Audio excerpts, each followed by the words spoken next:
Welcome to Just Energy Radio with your host, naturopath and medical intuitive, Dr. Rita Louise. We have learned from Einstein's theory that matter and energy are one. Physicists believe that all systems in nature have their own particular way of vibrating. From the swinging of a pendulum to the waves of the ocean to the light that brightens the sky each day, each of these oscillates at its own unique rate. The same holds true for every thought, feeling, event, or word we speak. Each has its own frequency or rate of vibration. What many of us don't realize is when we take everything in our universe down to its simplest form, it is all just energy. Join Dr. Rita Louise on a journey through time and space where past, present, and future collide. Today, what you believe may be called into question. What we want to know is, who made up the rules? Be brave and step outside the box. We are about to turn our world upside down and venture into the unknown. Hold on. We are departing our own beliefs and entering alternative realms. Enjoy the possibilities.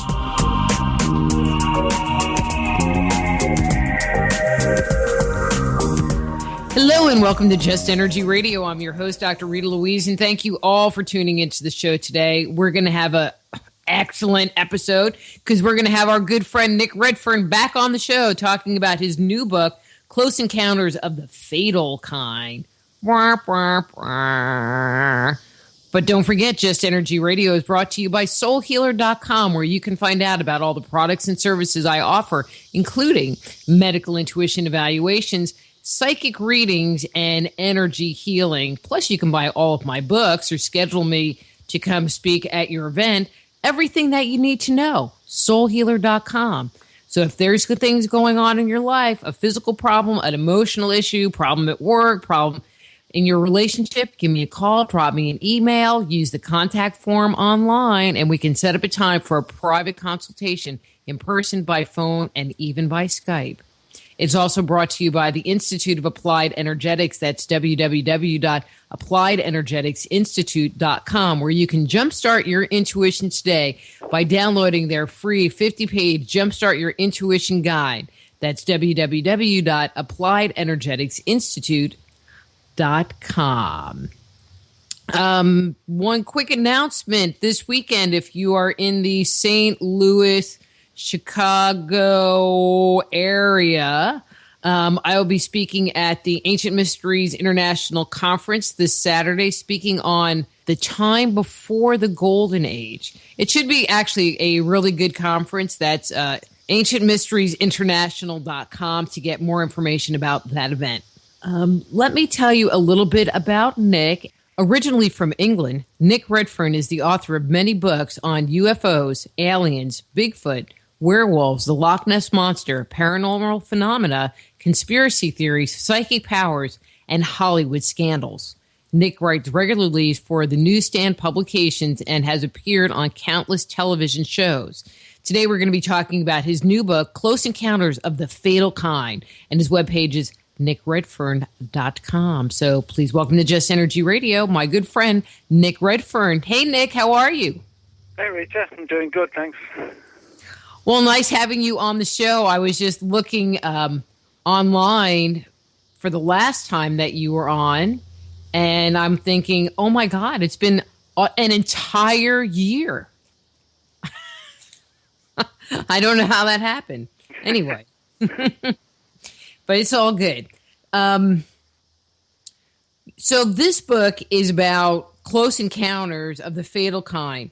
And the subtitle is Suspicious Deaths, Mysterious Murders, and Bizarre Disappearances in UFO History.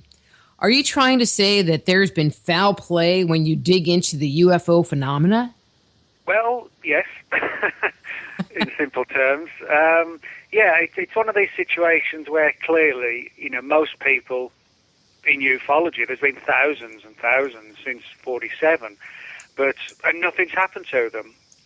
So in other words, it's not like UFO researchers, investigators, witnesses are dropping like flies.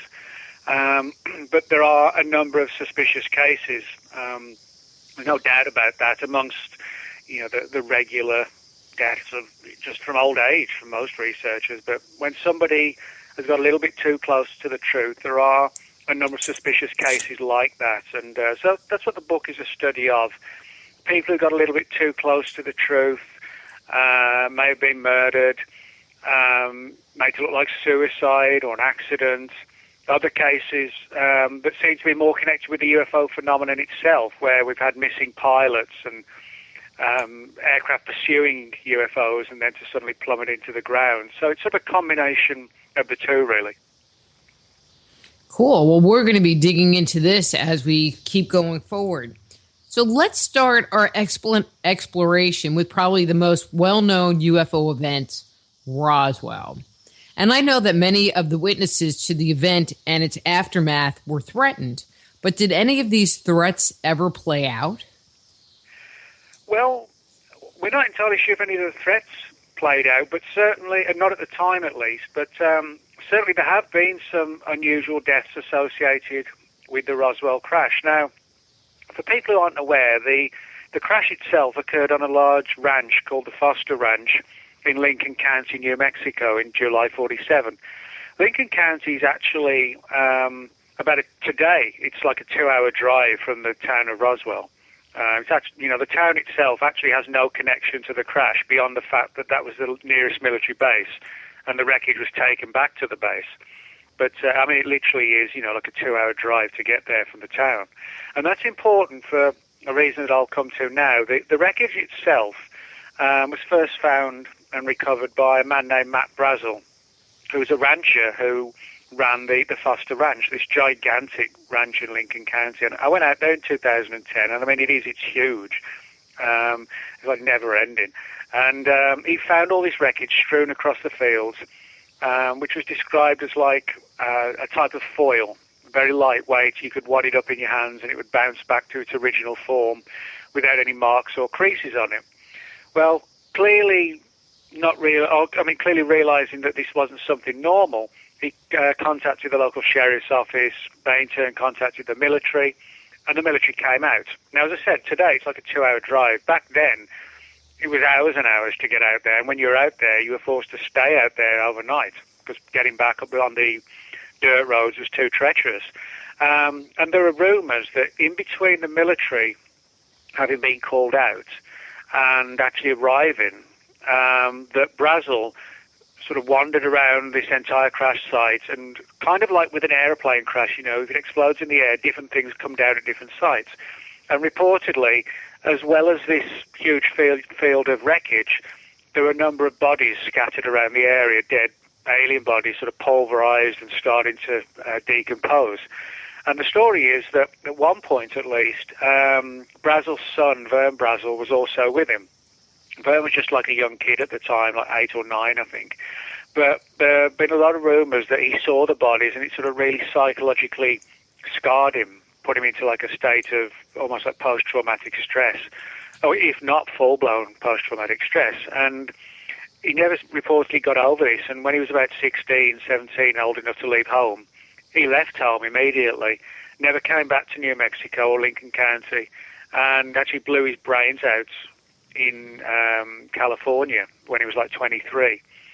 There's nothing suspicious in the sense of that he was murdered, but it is sort of possibly an example of an unusual death in relation to the crash. Now, a far more sinister one involves a woman named Miriam Bush. Miriam Bush was the executive secretary at the Roswell Military Hospital at the time of the events. And there have been a lot of stories about when the crash happened that the hospital played a significant role when the bodies were brought in. And much of this story surfaced in 1989 originally from a guy named Glenn Dennis. And Glenn Dennis was the mortician's assistant, at the Ballard Funeral Home in Roswell in 1947. And, back then it was just a small town. It's not that big today. And everybody knew him, And he got a call on one occasion, right around the time of the crash, asking if he got any caskets or coffins that were suitable for children or child size, and could they be hermetically sealed. and he realised that there was something weird going on. So he travelled out to the base, and because everybody knew him, they assumed he'd been called to the base to deal with, the crash, not realising he'd just gone of his own accord. And he ran into a nurse friend of his, or he said was a nurse, and she told him to, get the hell out of here, otherwise, you're going to end up dead in the desert or whatever. But she basically told him the snippets of this story, how these weird little, sort of hideous little goblin-type bodies had been brought in, and she'd seen them, and just told him to leave. Now, Dennis didn't say anything about this, Glenn Dennis, for years. It was 1989 when he went public, and he wanted to protect the woman, and he said she was a nurse at the hospital, and he gave her the name of Naomi Self, which actually wasn't a real name, and it turns out she wasn't a nurse, but she was actually this woman named Miriam Bush, almost certainly, who was an executive secretary, as I said, at the hospital. Now, her family have since come forward to say that when she was 25 when the crash happened, she told her mum and dad what she'd seen, and they begged them, not to say anything ever. And so that is what happened, that, she stayed quiet. But she descended into a state of post-traumatic stress, not unlike Vern Brazel. She became a full-blown alcoholic, and, she saw men in black on every street corner, and was paranoid she was being watched. And with hindsight, she probably had a lot of justification. Well, not long after Glenn Dennis went public with his story about the nurse and what she knew, Miriam Bush got even more paranoid. She started telling the family that people were definitely watching her and following her. And she, on one occasion, towards the very end of 1989, she booked into a hotel room, actually under her sister's name, using her sister's ID and address. And she was found dead in the room the next morning with a plastic bag on her head and bruises on her arms. So it didn't really sound like suicide. And the theory is that Miriam Bush was probably one of the last people who was highly credible and who people would have listened to had she blown the whistle and gone public. And I think what happened was that Glenn Dennis told his story, and that freaked out whoever realised that Miriam Bush was still alive and she'd had the ability to talk, but somebody got to her first, and that never happened. And I think that actually could well be a case of murder associated with the crash. The bruises on her arms, do you know if they were inflicted, far prior to her dying, or do they think that they happened just prior to her committing suicide? Well, we don't really know. I mean, the case is open, but the family have gone on record as stating that they felt the death was suspicious. There's actually, you can find footage online of the family being interviewed. It's not hearsay. It was a real death. It was investigated by the local police and the coroner, and they came to the conclusion it was suicide. But the family, partly because of the bruises and the odd way of killing yourself with a plastic bag on your head, but also because if you're going to kill yourself, why book into a hotel room under somebody else's name? What difference is it going to make if you're going to end up dead? And the fact that, in the lead up to it, she got even more paranoid that people were watching her and following her. And this directly followed on from when Glenn Dennis actually pretty much outed her. So do you think the Men in Black were following her? I mean, were the Men in... Let me ask the question first. I mean, this was, you said the 80s, correct? It's a what, sorry? She passed away in the 80s? Hello? Hello? Hello? You said that she passed away in the 1980s? Well, what happened was Glenn Dennis went public with his story in September 89 about the nurse, who almost certainly was Miriam Bush, because her family said that she told what had happened, and and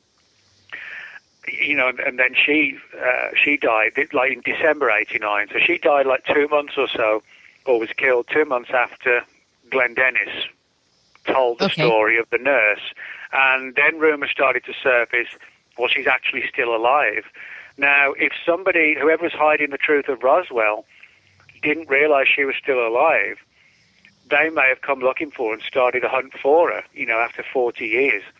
And I think it's possible that she got hints that somebody was looking for her or had found her, and maybe they were following her, trying to intimidate her into silence. And but then when Glendennis actually told the whole thing, then that may have been perceived as, well, you know, if the press get to her first, you know, this is a woman of major significance, you know, the executive secretary at the base hospital. She's not like some Mr. X talking off the record. You know, people would have listened to her, and that could well have been, she could be well have been one of the last few people who was on site, if you like, to see the bodies who, you know, hadn't passed away from old age in 89. And this might sound like a silly question, you know, because you mentioned the Men in Black a couple of times. Were there reports, or have there been reports of Men in Black going back to the late 80s? Or is that a more new phenomena? No, the Men in Black stories go back to the 40s. I'm not aware of anything to do with Miriam Bush where she said anything like she was being watched by, you know, creepy men in black with fedoras and black suits. Nothing like that. It was just she was paranoid and suspicious that someone was watching her or looking for her. And, you know, that's actually kind of quite plausible. If you think sort of 50 years ago an event happens and you don't realize somebody is still around to talk about it. Back in the 80s, before the internet and things like that, even for the government, it might have been, or whoever was involved, it may have been a challenge to try and find her. You know, she using different names and traveling around and, you know, living alone in this sort of little apartment and so forth. And so, you know, she may have had justification, but there's nothing to sort of definitely, or anything at all to say that, you know, she got visits from literal Men in Black. So. Okay. It just is sad to hear a story like that of somebody that basically tries to live in obscurity because of a situation that they were exposed to.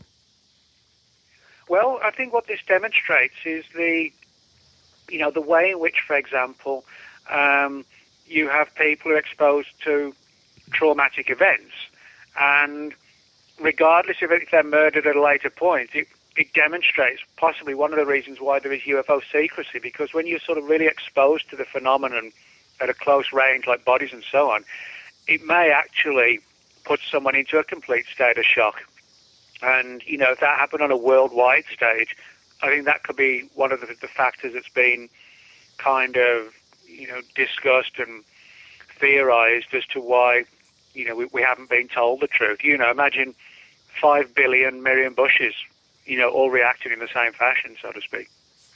But I think today, you know, in the 40s, there was only UFOs in the movies. There weren't any real ones. That was just your imagination. And to say to somebody, you know, even today, people that are experiencers are challenged, you know, that what their experience has been are fake or made up or they're hallucinating or whatever. But I think if someone said that, you know, if we all were exposed to UFOs, you know, if they landed on the White House lawn, or like they say, I don't know that we would be that scared anymore, because there's been so much knowledge and exposure. Well, I'm in kind of two minds, because the way we would respond or wouldn't respond, all we have right now is sort of theoretical ideas on how we would respond. You know, people say, oh, well, the public wouldn't panic because everybody's watched the X-Files and Independence Day, and most people think this is all going on. And that's true. And I think, you know, people may well not panic. But if tomorrow morning, you know, we woke up and there were UFOs everywhere in the sky, and we're dealing with creatures that are so weirdly different to us, you know, it's not just like saying, hey, you know, take me to your leader, that they're just so beyond us. And you just see, you know, thousands of ships hanging in the sky, then people might actually panic. Well, yeah, that would be kind of threatening. I mean, even if we saw Russian ships hanging out in the sky, I think we'd all panic. And we know them. Yeah, exactly. So I think, you know, there is still grounds for a scenario in which sort of panic does break out. the problem is, we look at it today, and it's often dumbed down to this simplistic thing. Well, everybody's exposed to the UFO phenomenon, and so if it really happened, no one would be scared. That's kind of like saying everybody knows what a shark is, and you're not frightened of it until you get in the water, Then you are in big trouble and you are frightened. And I think it could be the same thing. Everybody knows what aliens supposedly look like, but that's very different to have one stood 4 feet in front of you coming towards you and you have nowhere to go. Well, but even in that situation, you can't tell anybody. And if you told people, nobody would believe you anyway. So that just adds to the whole, isolation part of it. Well, I think the other problem is, the phenomenon itself isn't actually helping the situation by staying in the dark as well. People always say, oh, well, why doesn't the government come clean and tell us? Well, you could make a good argument. Why don't the entities behind the phenomenon land and show themselves and let them explain what they're up to? They're not doing it any more than whoever's hiding the secret is, So that makes it doubly a problem, but also, it makes you wonder, well, why? Why are they not being totally open? I think there could be numerous reasons, really. And it's all tied to the government and Eisenhower. I've heard it. Oh, wait, on this show. No. Well, I actually, don't think the government are the guilty parties. I point out in the book, I don't think the CIA is running around killing UFO researchers or the NSA or the FBI or the government or Air Force intelligence. What I think is that probably somewhere around about the end of the Eisenhower era, I think the whole sort of UFO problem and the program and the wreckage and the bodies and everything else was sort of transferred over to what we might call like a shadow agency, one that operates outside of government, that gets its funding through so-called black budget means, that isn't overseen by Congress or the Senate, and for all intents and purposes doesn't exist, and most people in government know nothing about it.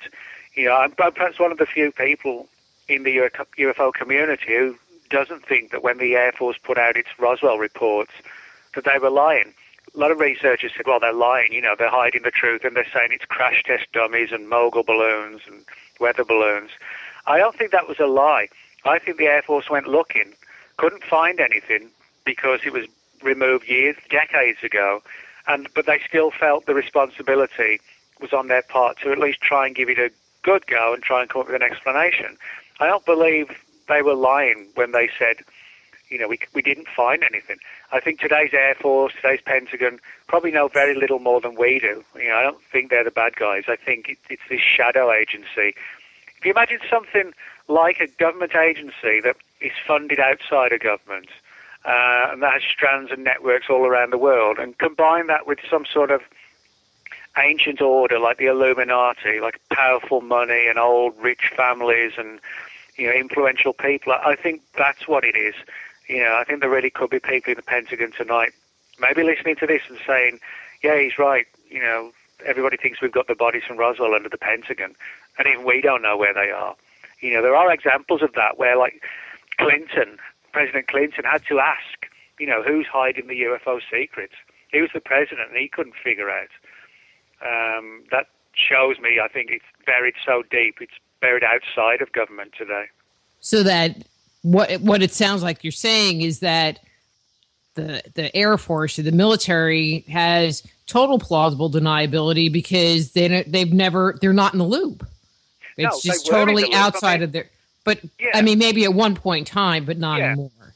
Yeah, I mean, it's like with Roswell. We know that the military from the base went out to recover the wreckage, and we know that the bodies from testimony and the wreckage was supposedly taken to Wright Field, today Wright-Patterson Air Force Base. But, the military's job is to defend the country. They're limited to a degree in, preserving alien bodies in cryogenic materials or formaldehyde and having the ability to autopsy the bodies.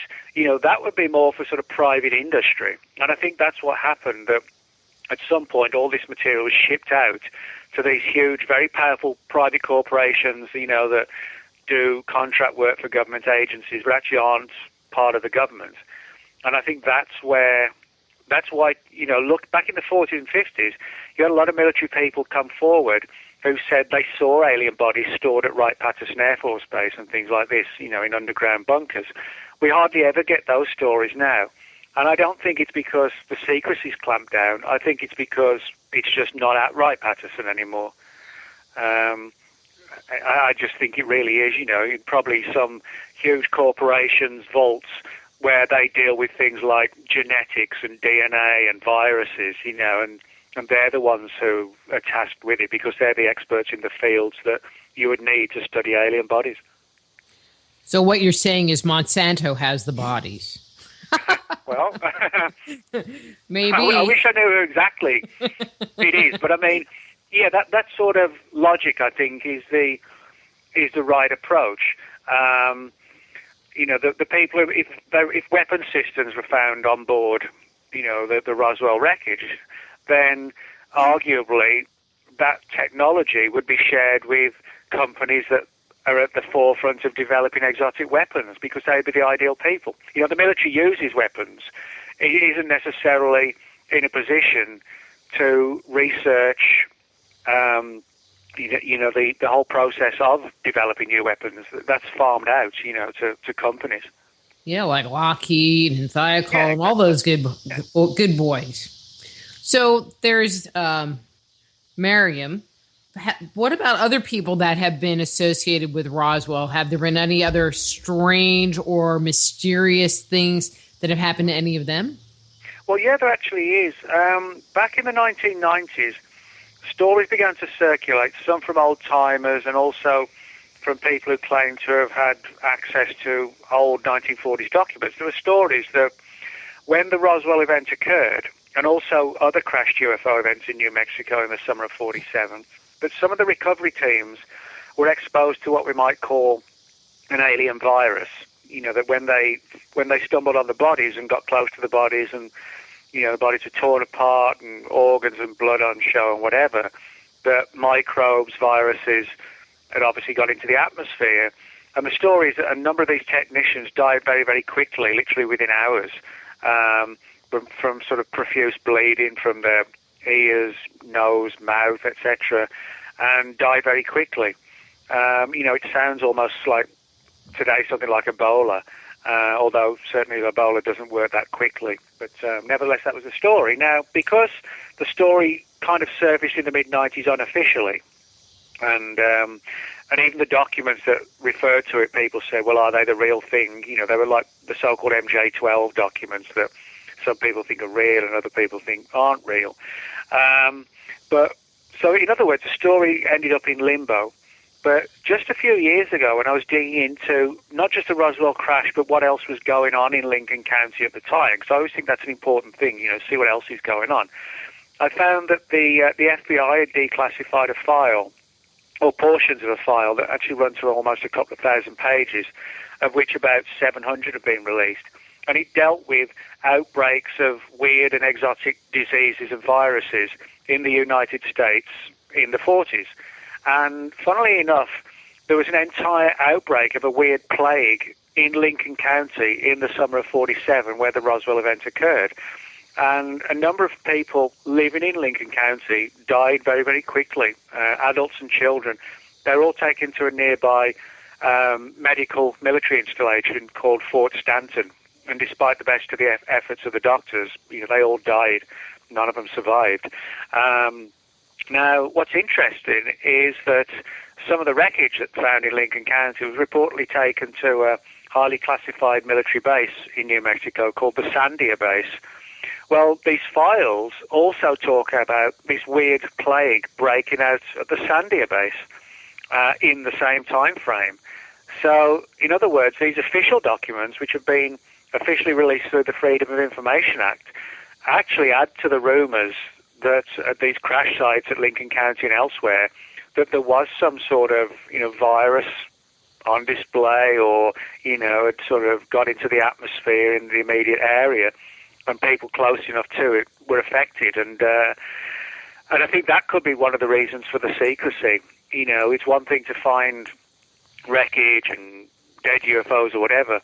it's another thing to have a potentially lethal alien virus on the loose that we would have no sort of inherent immunity against, because it would be extraterrestrial. There wouldn't be a precedent. So our body's immune systems would be unable to cope with it, and it may just be good luck that the crash has occurred in the desert, and the virus didn't survive long enough to spread outside of the local area. Yeah, and for people that haven't been to Lincoln County, there's like 3 people that live there. No lie, it's pretty. I have ex-relatives that live in Lincoln County or the next county over, and the nearest Walmart is like 30 miles away. Something like that. Isolated. It's really isolated. But what's interesting, what's interesting is I went out there in 2010. Now, back in 47, the rancher Brazel, when he collected the wreckage, the story is that he actually transferred quite a lot of the bigger pieces into an old shed on the property. That shed's actually still there. I had to wander around in it, and although it's been sort of reconcreted on the outside and it's got a new roof, it's still the same shed. So I really don't know why somebody doesn't get permission, ask the present owners, could we sort of, just dig in the entire area, sort of 15 feet all around the, the shed, and just see if anything crops up? Mm-hmm. I don't know. What would be interesting is if there was access to those really old medical records, or if for some reason they kept, tissue samples or blood samples. I mean, it would be really old to see if they could actually figure out what this thing was in a contemporary light. Well, I think the thing is that they probably did. I mean, when the Air Force, when they couldn't find any files on Roswell, one of the things they did discover, and this is why I don't think the Air Force is hiding anything, because they openly admitted that not only did they not find anything, but they also found something else, that all of the outgoing records from the Roswell base from 1945 to 1949 were gone. I mean, that's not a rumor, that's a fact. All the records from the base from that period they're just gone. And if the Air Force were responsible for hiding the truth, I don't think they would have admitted to that. But they were the ones who brought it to our attention that, hey, all the files are gone. So in other words, to get back to your point about, where are the reports on, the blood work and autopsies and things like that, I'm sure they do still exist.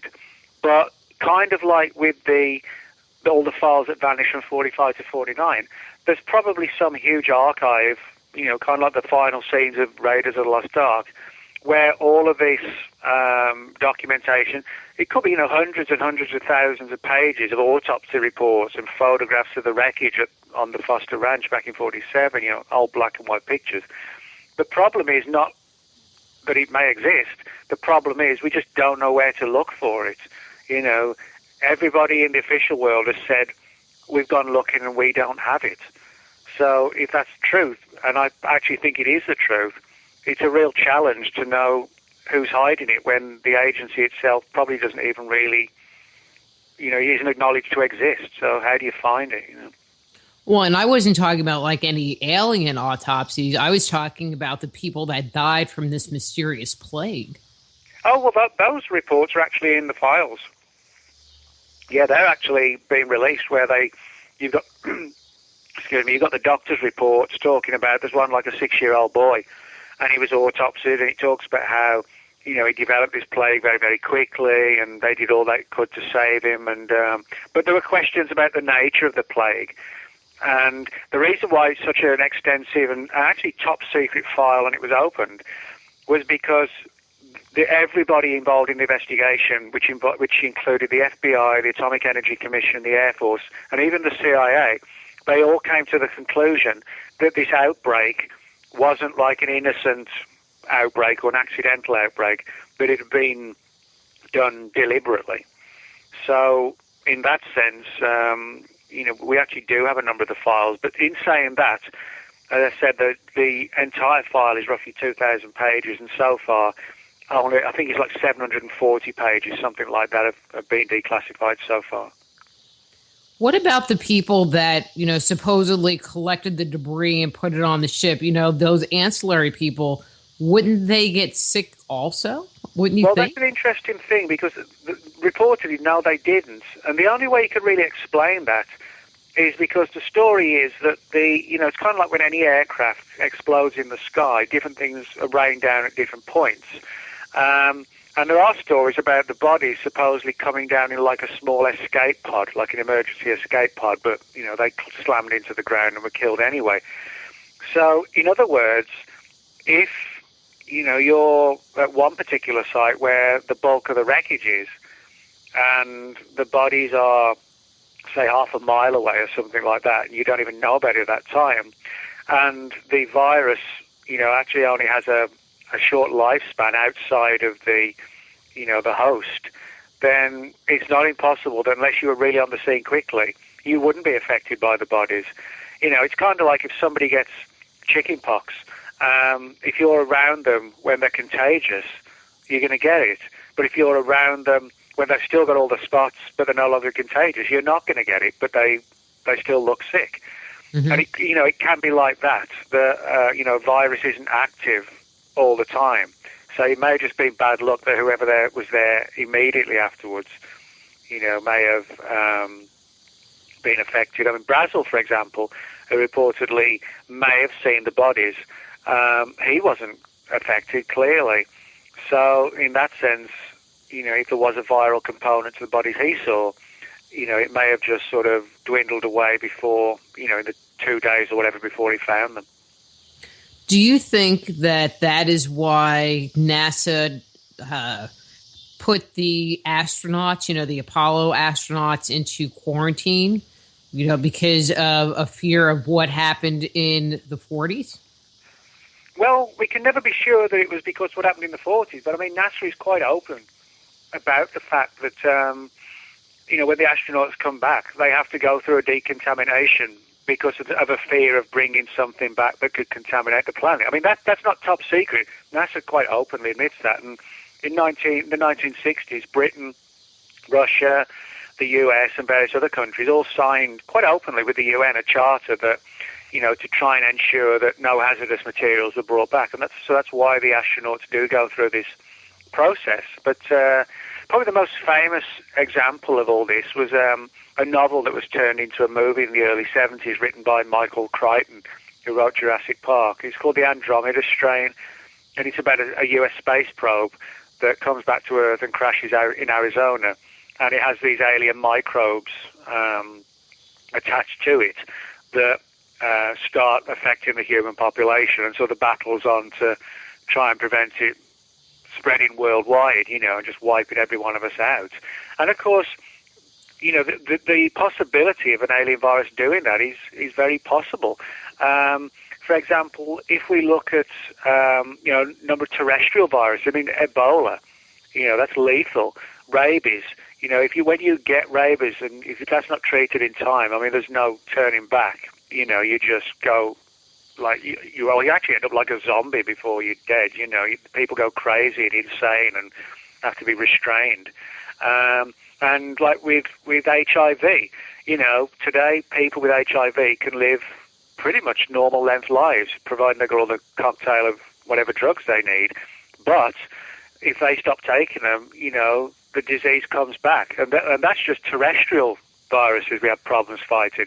Imagine if we got to combat something that was sort of from another world. I seriously think that if it could affect us, we really wouldn't stand a chance. It would wipe us out. Mm-hmm. Let's see. We're gonna move. We're gonna change directions here a little bit. So I'm going to turn our attention to abductions, because some people say that abductions are 100% alien. Some say the government have a role. Are there cases where the government have had a hand in a perceived alien encounter? Well, yeah. I mean, there are examples where people have had abduction experiences, and then after that, they've reportedly been abducted by military personnel who wanted to know what happened during the alien abduction. And these have become known as MILABs, military abductions. And again, when you read these stories, it kind of sounds like it's not the regular military doing it. It sounds almost like a paramilitary or, again, like a private corporation that's doing it rather than, the Air Force having some quick response team. But yeah, I mean, this to me is interesting because it suggests that there are people in government who, we assume the government has all the answers. I actually don't think the government does have all the answers. They probably may not have many of the answers. Just because you've got, let's say hypothetically, there are 5 crashed UFOs stored away that have come down over the last 50 years, and we've got, say, 17 bodies. Well, all that tells you is that somebody's been skulking around in the dead of night. They've occasionally crashed, and they're clearly not from here. But it doesn't really tell you anything about what they are or what they want. Are they extraterrestrial? Are they interdimensional? Are they time travelers? Are they some ancient human race that lives under the ground, and comes out now and again? And I think these MILABs are sort of a good indication that even with abductions, the government doesn't really know what's going on. And so they take the approach that, well, if we're not able to get the answers from the aliens themselves, let's monitor and watch the abductees. And that would make a lot of sense. If people are being abducted and you want to find out about abductions, we watch the abductees, I think that's a valid area of, actually it's logical, I should say. It's not valid from the perspective of the person, but it's logical that approach would be taken.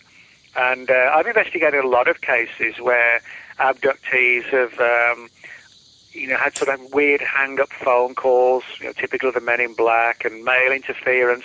To give you a classic example, the late Dr. Carla Turner wrote a number of very good books about her UFO experiences, one being, excuse me, there's a spider on my arm, just a second. Sorry about that. There's a story about Dr. Carla Turner. She wrote a book called Into the Fringe, a very good book, and she corresponded with a fellow researcher and author, a good friend of mine, Greg Bishop, about her abduction experiences, and every piece of correspondence between Greg and Carla arrived opened, or torn open and resealed, but done so in a fashion to make it clear that both Greg and Carla knew that that they were being watched. So it was like an intimidation. And I see that time again. I've got a lot of stories like that in abduction law. Well, I'm glad they don't do that to me. That'd be creepy. Yeah, I'm just trying to find anything really because you hear stories of people that are getting too close to the truth in the general sense of the word, and then weird stuff happening to them. Like the fast-acting cancers. You were talking about this plague, but that sounds more like it might have been associated with the explosion and not necessarily the aliens themselves. Yeah. Perhaps. Well, there's no doubt that research is being done today into, modified viruses and things like this, and, killing someone in a fashion where it looks like they've just fallen sick very quickly and, develop cancer or whatever, and they're gone in no time at all. And of course, when somebody does die from something like a cancer, it's extremely difficult to prove that it just wasn't bad luck. It's not. If you've got a bullet in you, it's clearly suspicious. But if you've just died from something that you could develop, anyone could develop, then it is sort of like a plausible cover story. And you would never really know, I guess. I know, and I'm going to say something kind of unpopular here, but what's new? No, nothing wrong with being unpopular. When the news came out that Philip Coppens was sick, that kind of went through my mind. Was he sick or did he have help? Well, one of the things I always point out with people when I wrote this book or started to write it, one of the things you have to be aware of is that, as I said, most people within ufology have not died in unusual circumstances, but occasionally they have. But we also have to remember that ufologists aren't ufologists first. What they are first is regular people like all the rest of us. None of us are invincible. We're all on a time limit, even though, we all hope we're not, but we are. So, in other words, when like a UFO researcher drops dead at, say, 35, people get suspicious. But if a footballer who's 35 drops dead on the pitch, then it's seen as a big tragedy. You can find dozens of stories of footballers, just dropping down dead, or baseball players, It happens occasionally. But there is this tendency when it happens in ufology that it has to be suspicious. And so I always point out to people that while I do think I know there are a significant number of suspicious deaths in ufology. I mean, I talk about literally dozens in the book. Equally, you are going to have some UFO researchers who, because the sheer number of them, you are going to have one or two who die in car crashes, in the same way that, if you've got 6,000 people at a game or something, or 50,000, one of them is probably going to get killed in the next 12 months in an accident. If you counted 50,000 people, one or two of them probably would die. So I think we need to keep that thought in mind as well, that just because somebody's a researcher and they die young, that it has to be mysterious. It would be mysterious if nobody else died at 35, but, in all walks of life, people die at 35, Okay. It still did cross my mind, though. But I think it should cross our minds as to which cases are legitimate murders, because for the sole reason, as I point out in the book, it's not like we're talking one or two and a few maybes. I mean, I'd probably talk about 40 in the book where I'm absolutely sure, the people were murdered or were made to vanish. And 40 is still a substantial amount, 40 or 50. It may even be more than that. So, we are dealing with a real phenomenon. We are dealing with a significant number of people. But I still feel, we need to sort of look at it from a balanced perspective and don't think that every time a UFO researcher dies, there's something suspicious. I mean, it's like when Philip Corso died, who wrote The Day After Roswell. He died the year after it came out in 97. He died in 98. People said, see, he was killed. But, I mean, he was like 86, and why kill him after the book came out?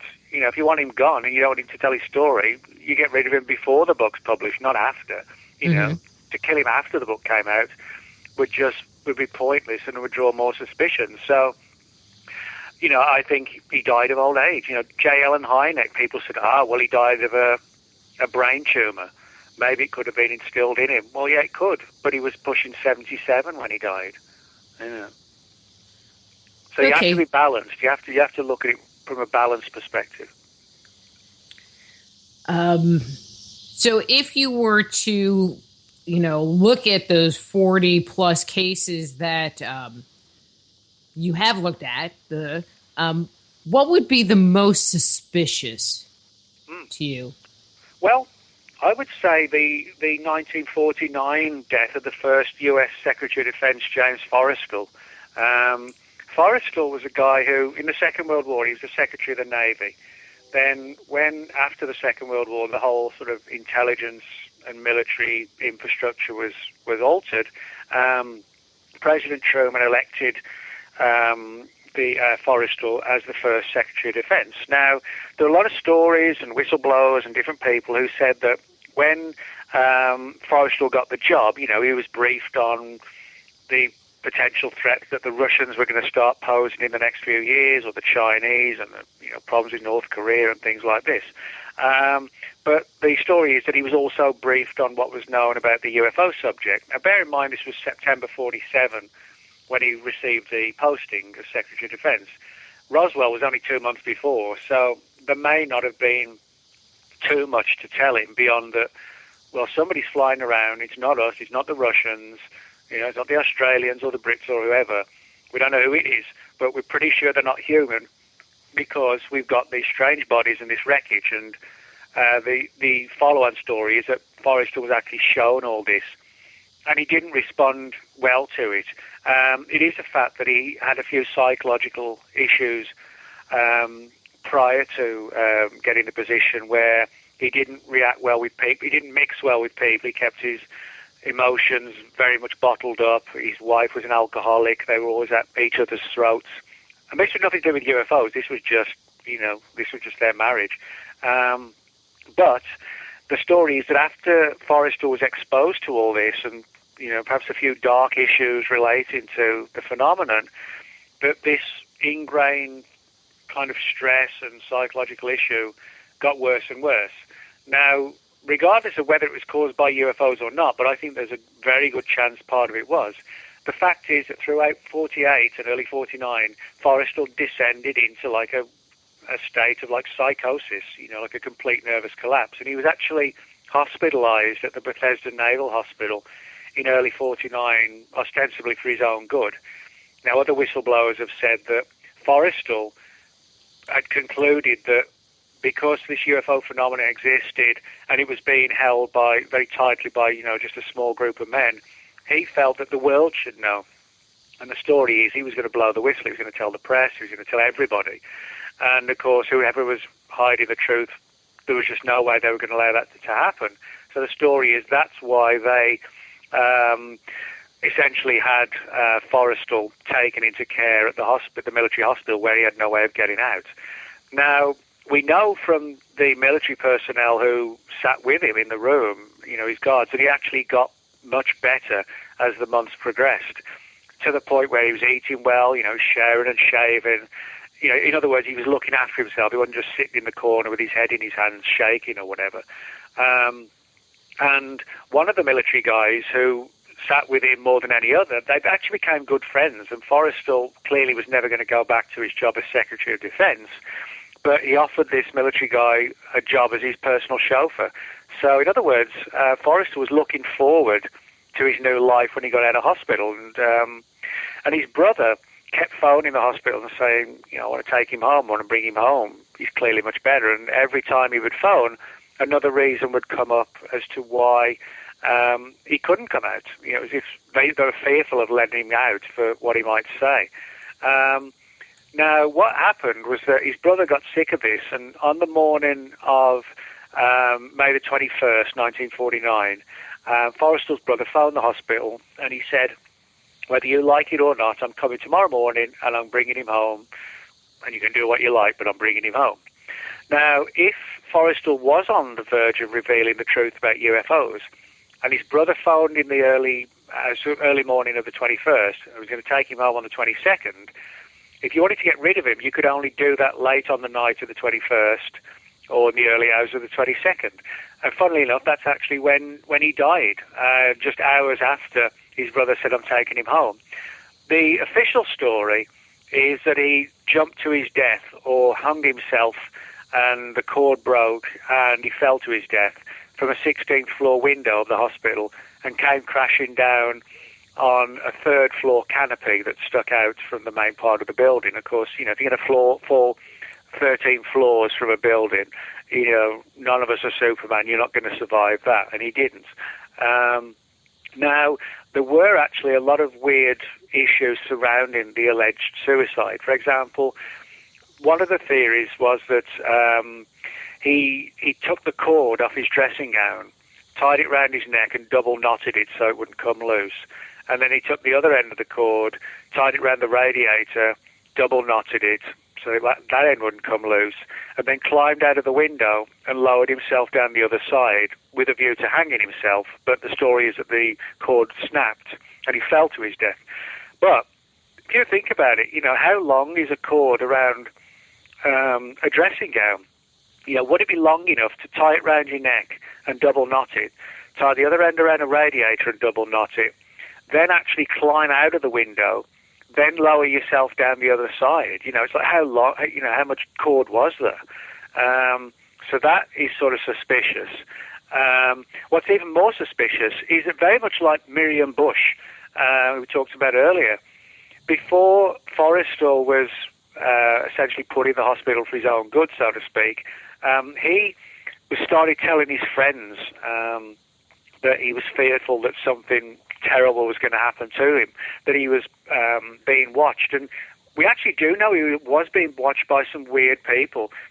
For example, just before he was taken to the hospital, these 3 creepy characters, who actually sound not unlike the Men in Black, turned up on his doorstep, and one of them tried to sort of get into the house in an underhanded fashion, claiming to be from the post office. And this is sort of typical tactic of the Men in Black. They claim they're census takers, or, they're lost, can they use the phone, that sort of thing. But there was something very wrong about this guy. He looked weird and creepy, and his clothes were strange, just like the Men in Black. And it almost seems like this was done for Forrestal's, not for his benefit, but, to actually try and destabilize him by letting him know that, somebody weird was watching him. And I mean, to give you an example, not long before his death, Forrestal actually spoke with a good friend of his, a man named William O. Douglas. He was actually an Associate Justice of the Supreme Court.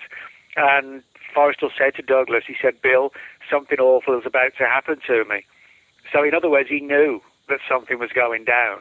And, he knew, I think his time was kind of limited if he didn't have the ability to get the story out, which unfortunately he never did. It makes you wonder if they were doing something, in addition to try to make him seem crazy to, justify them locking him up. Well, yeah, I mean, who knows? I mean, he was definitely, medicated up to the eyeballs at one point, and incapable really of doing too much at all. But the doctors, at least, did take good care of him. And there's no doubt that the military guys who were watching him, they weren't there in a sinister capacity. As I said, one of them actually became really good friends with Forrestal, a young guy, and, they were going to work together, as I said, chauffeur and boss, so to speak. So in that sense, I don't think everybody, involved in his treatment was, a sinister figure. It may just have been one or two, because at the time he died, the military guy who was on duty at the time, which was another guy, not the regular one, he got called away under circumstances we're not really sure of today. And it was when Forrestal was left alone in the room that then when he came back, Forrestal was gone. He was out the window. It was almost as if somebody had taken steps to ensure that when it went down, that Forrestal would be alone. So that's kind of suspicious as well.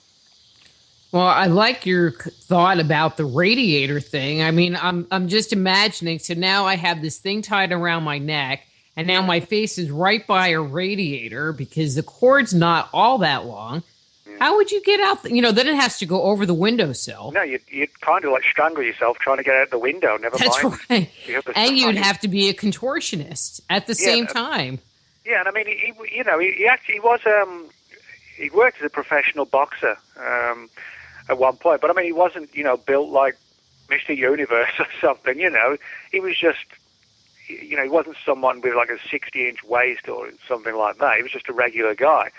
So I think things like that, the timing of it, the rumors about him being watched, the strange people knocking on his front door just before he was taken into hospital.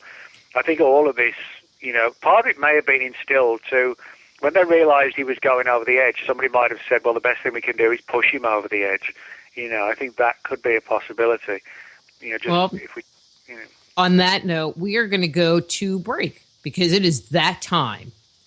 So I'm Dr. Rita Louise. We're here talking to Nick Redfern about his new book, Close Encounters of the Fatal Kind. We'll be back with Nick after these words from our sponsors.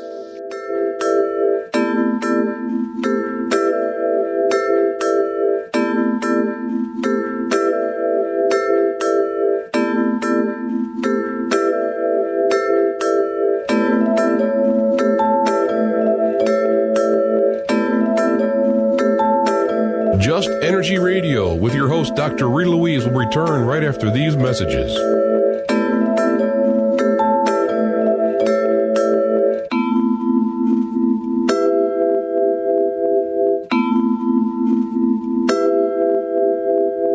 You're listening to IRN, the Inception Radio Network, Chicago, Illinois.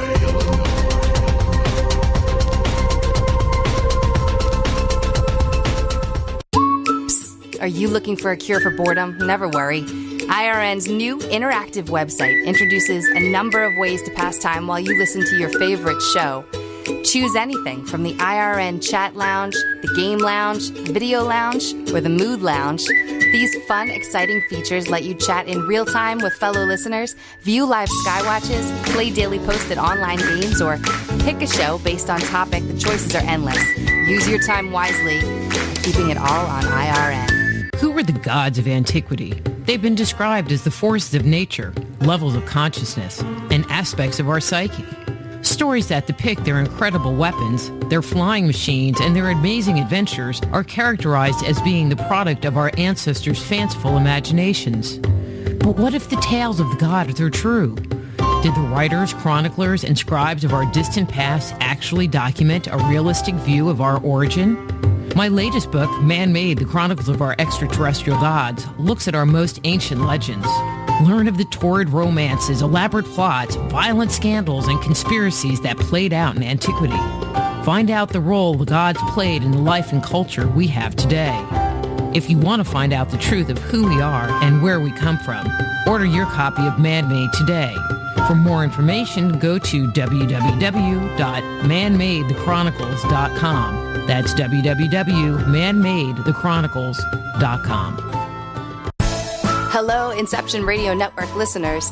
This is Amanda. Remember, you can take your Inception Radio shows on the go. Just download the Inception Radio Network app for your iPhone, iPad, or Android smartphones and access live shows, past shows, guest lineups, and much more. Just visit the iTunes Store or the Google Play Marketplace and download it today for free.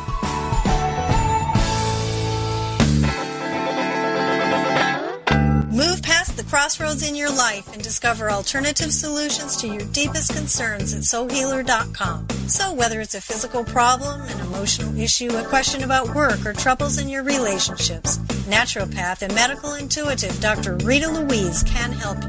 Bring peace, harmony, and health back into your life. Schedule a session today. Visit soulhealer.com right away and live the life you've been dreaming of. You didn't forget what's coming up tonight, did you? Hi, Inception Radio Network listeners. This is Amanda. Never miss that interview you were looking forward to or the show on your favorite topic. Follow IRN on Twitter, I_R_N, and get reminders about the evening's live shows as well as fun and important updates throughout the week. That's I_R_N, and never miss a great show again.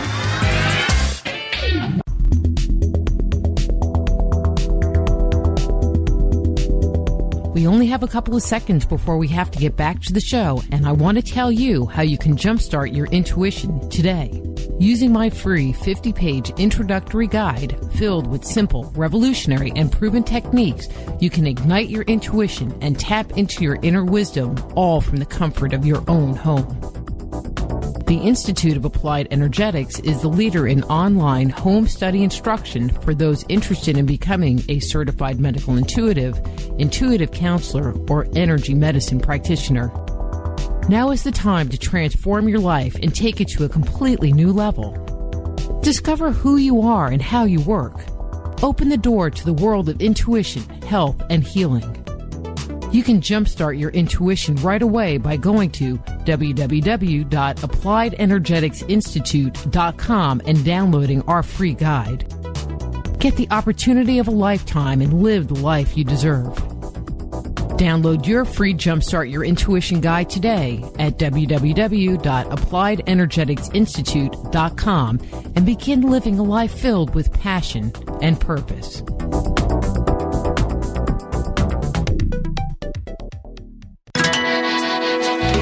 Don't have a computer? Is your internet connection down? Don't worry. Use your trusty cell phone or landline and call into our listen line at 401-283-6700 to listen to the Inception Radio Network 24/7. Again, that call-in number is 401-283-6700. For the Inception Radio Network, I am MJ. Go deep inside yourself and venture into the realm of the unconscious mind with my Meditating on the Kabbalah guided imagery audio CDs. Discover who you are and what you want in life. Meditating on the Kabbalah can help you to open, clear, and revitalize the energetic pathways of your subtle being. They will support you in your spiritual quest by helping you to access the profound insights and inner guidance you need as you work in alignment with your highest good. Let them help you to release negative thoughts and emotions and clear away any limitations that may be keeping you from experiencing your full potential. Walk down the path to health, healing, understanding, and enlightenment with meditating on the Kabbalah. Order your copy today at www.soulhealer.com. That's right, that's www.soulhealer.com.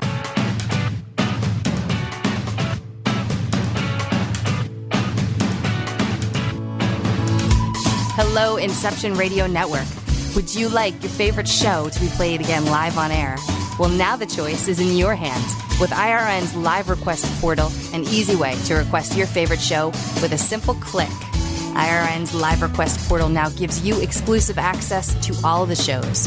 How easy is it? Simply type a show name or a guest name, click request, even write a dedication message, and that's it. Try it now. Simply visit InceptionRadioNetwork.com, click on the Live Request tab under the show menu. Now playing your favorite show is just a mouse click away.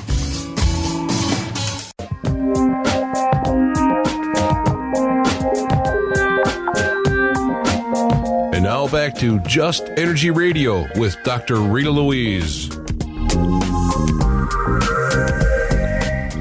Hello and welcome back to the second hour of Just Energy Radio. Thank you all for staying tuned to the show. We're continuing our conversation with Nick Redfern, but the second hour of the show is brought to you by the Institute of Applied Energetics, where you can study to become a medical intuitive counselor, or energy medicine practitioner. You can go to the site and start your education today by downloading our free Jumpstart Your Intuition Guide. So please go to www.appliedenergeticsinstitute.com, or you can go to soulhealer.com to find out about all the products and services I offer. That's www.soulhealer.com. Nick, new topic. I mean, kind of going on the other a topic we were touching on before, but a slightly different topic. Because you were talking about where those people got sick from kind of a plague thing. But do you know if there are any stories or reports of people being killed by the ETs themselves? I mean, the plague seems kind of, a secondary effect. Yeah. But well, there are a few stories. For example, I have a chapter in the book. Everybody's heard of cattle mutilations. Many people haven't heard of human mutilations, although it is a genuine phenomenon. It's just not, thankfully, it's not as common, at least as far as we know. Although, thousands of people do go missing every year. They never turn up again, so who knows? But, I have a chapter in the book on human mutilations where bodies of people have reportedly been found in very weird circumstances with organs removed in almost identical fashion to the cattle mutes. Probably the strangest and most disturbing story I include in the book came from a man named Leonard Stringfield. Leonard Stringfield in the Second World War was an Air Force intelligence officer, and he was still with the military in 1946, and at the time he was flying in an aircraft near Iwo Jima, Japan, when he saw like a little squadron of UFOs going by. And this sort of fascinated him. When he left the military and went back to his regular life, he spent a lot of his free time investigating UFOs, and then began writing books on the subject and so on. And in the late 1980s, Stringfield went public with a story that had been given to him by what he said was a high-ranking military official who he trusted implicitly and who he'd known for a number of years. And the story was that this high-ranking military guy was involved in a situation in Cambodia in 1972 at the height of the Vietnam War. And it involved like a Delta Force type team of U.S. military personnel who were sent out to the jungles of Cambodia to try and track down one particular North Vietnamese unit that was operating in the area. And they trekked their way through the jungles, etc., to the area where intelligence data suggested, they should look. They didn't find the North Vietnamese, but the story is that as they entered a clearing in the jungle, they came across this huge UFO, sort of like a globe, like a huge circular shape, but sitting on a tripod form of legs. And surrounding it were these creatures that clearly weren't human. They sort of looked like the Greys, but they were sort of 5 to 6 feet tall. They weren't sort of small 3 or 4 foot tall creatures. But they were reportedly loading dead human bodies and also dead human body parts into these huge bins. It was like a meat packing factory or something like that almost. And they were then sealing the bins and loading them on board the UFO. And the military team, for all their training, the stories, they just kind of froze for a second, as you might, just trying to take it in. And that few moments allowed the aliens to sort of back away. And there was reported like a firefight where both sides, tried to wipe the other side out. And the story is that some of the military guys were killed and injured, and vice versa as well with the aliens. And the story also was that both backed away, the military retreated into the jungle, and the aliens fled onto the craft, but not before hauling all these bins on with them. And the story further, as it was told to Stringfield, was that all the people who were involved were flown out to, not to like a military base, but to a place which was just sort of dominated by guys in suits. And they were given like hypnotic suggestions and sort of mind-altering drugs and so on to try and get them to forget the event itself and to try and instill in the witnesses like a screen memory. So in other words, the events that really happened, they would forget about, and they would just have this vague memory of perhaps, fighting the North Vietnamese, and they just thought that their mind had blocked it out. But apparently it worked for a while, but sort of after 5-10 years, it seemed to wear off, this sort of deep hypnotic suggestion, and eventually they all came to realize what really happened. The buried memories finally came out, and that's why Stringfield's source came forward. And I think that case, perhaps more than any other, kind of typifies why there might be so much secrecy. It's one thing to say UFOs are here and aliens have crashed and we've got bodies, etc., etc., but it's a very different thing to have to admit people are being stolen, and we're finding evidence of limbs strewn around different places and blood and organs. I don't really know how any government would actually probably be willing to admit to that. I think they'd prefer just to bury it rather than even attempt to try and tell people. Well, the blood part, it's like, okay, cattle mutilations, no blood. This one, blood, that doesn't seem right. But yeah, I could see that. The body parts for, I could see that being a bit discerning, because it's not like you can have a neighborhood watch per se. Unless there was some way that you could, fight these extraterrestrials in case they came into your neighborhood. But it would just seem like it would be, pretty. Well, it's kind of like with the cattle mutilations that, there have been thousands and thousands over the years, but no one's ever been caught. And if it is extraterrestrials, then clearly they have technologies that allow them to move in, do what they do, and get away. And the military is unable to stop them. If they had stopped them, we would know, we'd have evidence. But there are so many, thousands of cases where it's almost like magic that they're able to get in and mutilate animals and remove organs and blood and everything else right under the noses of ranchers all across the United States. Never make a mistake, never ever get caught.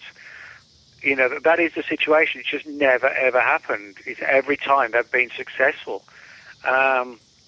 So we could be looking at something similar where wouldn't even matter if you got neighborhood watch or the military, that they're clearly unable to stop the cattle mutes. So logically, why should it be any different for the human mutes too?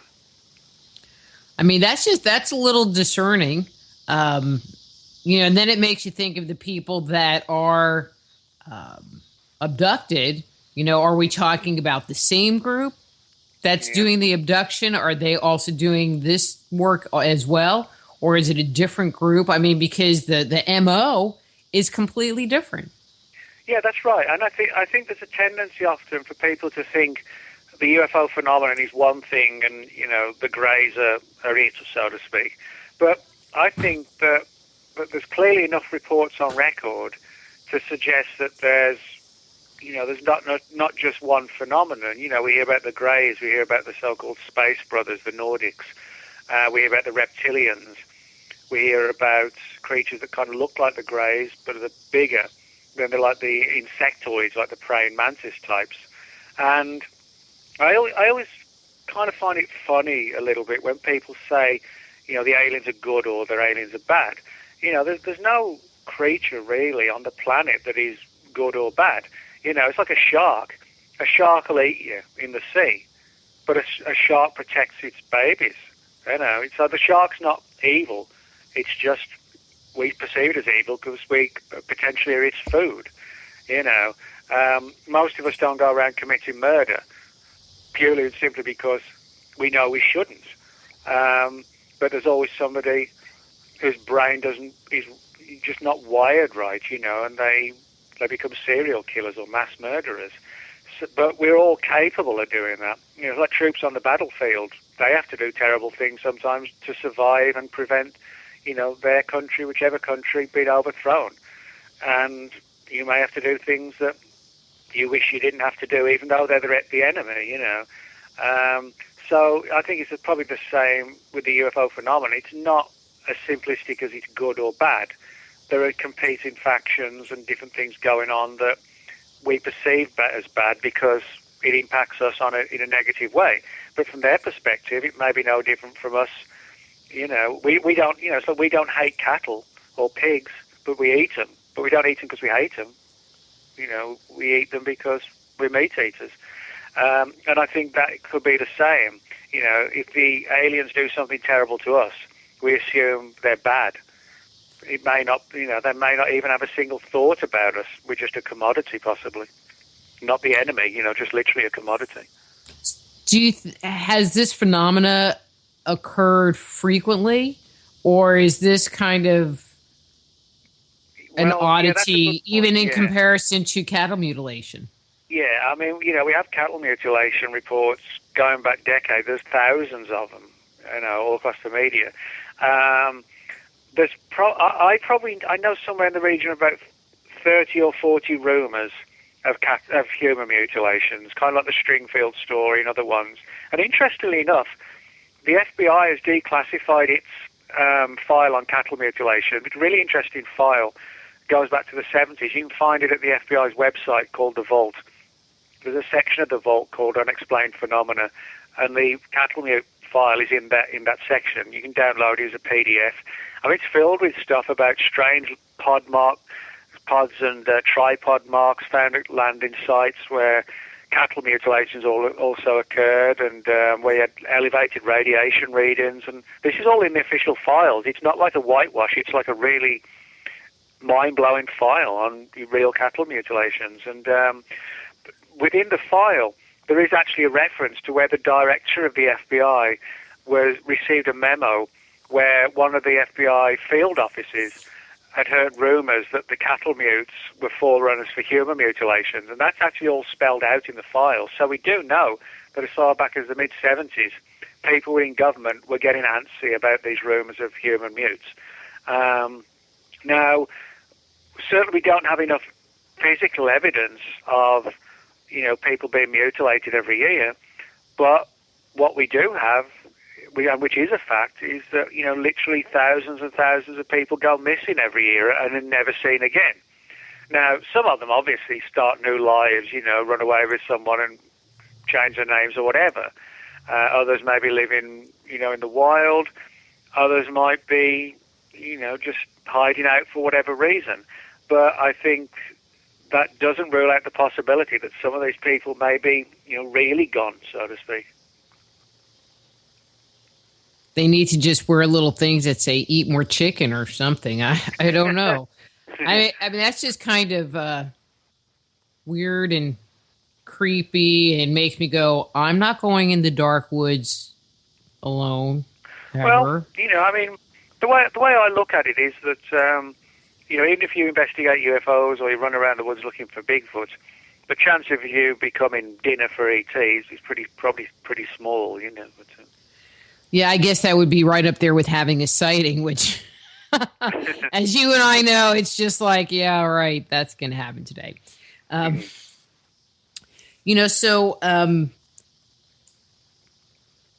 of the things that you talk about is the government having instructions on how to eliminate somebody. Is that true? I mean, talk about that a little bit, because I was just like, really? Yeah, this is sort of pretty incredible. This is a CIA document that surfaced through the Freedom of Information Act. What it actually deals with is the CIA's the file. It's like a huge file, and it deals with the CIA's interest in when Guatemala in Central America was under going through a very fraught situation in the 1950s, and the CIA was concerned and worried as to which faction of government or the military or whoever, the rebels, is going to come to power, and how might that impact on the US. So there was this huge CIA project, looking at what was going down in Guatemala. Now, a number of years ago, about 5 or 6 years ago, the CIA finally declassified most of its files on the Guatemala situation. And buried within this collection was a document about 25, 30 pages titled A Study of Assassination. And it was an official CIA document, and again, which is officially surfaced through the Freedom of Information Act. And it's basically like a handbook, or like a booklet, I should say, for CIA agents, telling them the best way to kill people and make it look like an accident or a suicide.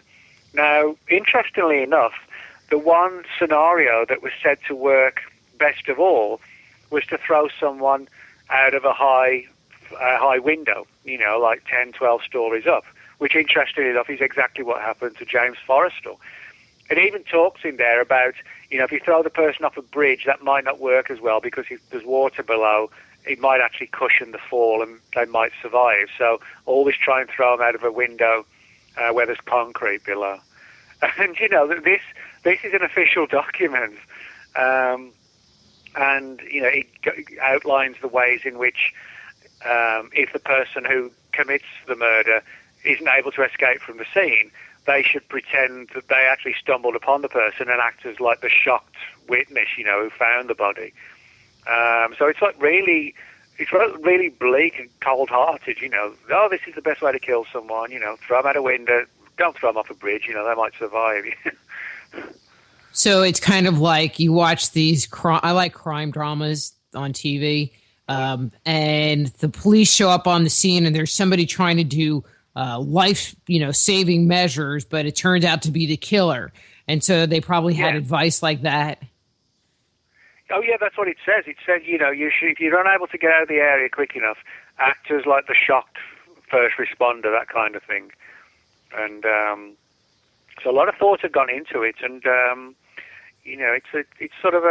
it's an amazing document to see that somebody went to the trouble of, well, I guess, that's war, that's espionage, when you're fighting for your freedoms, things have to be done sometimes in the name of, survival.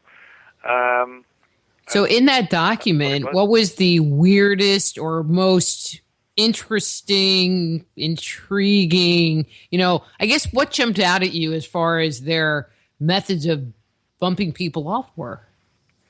Well, I mean, a lot of them, in fairness, were sort of what you would call down to earth, like pushing somebody off a bridge, into water or off a building, making a suicide, like with a gun.